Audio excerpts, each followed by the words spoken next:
একদিন হয়তো আমি আর থাকবো না। ঘর, বিছানা, আত্মীয় স্বজন সবই পড়ে থাকবে যার যার স্থানে। কিছুদিন পরে সবাই যার যার কাজে ব্যস্ত হয়ে যাবে।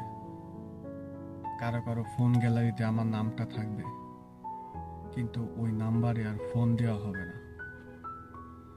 হাতে গোনা দুই একজন লোক, স্ত্রী, সন্তান, বাবা মা, কিছুদিন হয়তো তারা মনে রাখবে। আস্তে আস্তে তারাও ভুলে যাবে আমাকে। কোনো এক অকেশনে, যেমন ঈদে বা বাড়িতে কোনো একটা অনুষ্ঠান হলে, খানিকটা সময়ের জন্য কেউ হয়তো হঠাৎ করে মনে করবে এই জায়গাটায় হয়তোবা ও থাকতো, ও থাকলে হয়তোবা এখন এই কাজটা করতো। এইসব কথা বলতে বলতেই হঠাৎ করে তাদের কথার টপিকটা চেঞ্জ হয়ে অন্য কোনো কথায় চলে যাবে।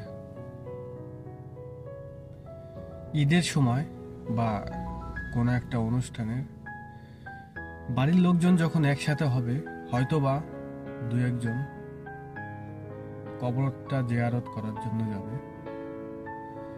জিয়ারত শেষে বাড়ির ফেরার পথেই তারা অন্য কাজে মগ্ন হয়ে যাবে, অন্য কথায় তারা আলোচনা শুরু করবে। যারা যারা মরে গেছে, মৃত মানুষের চাহিদা খুবই কম।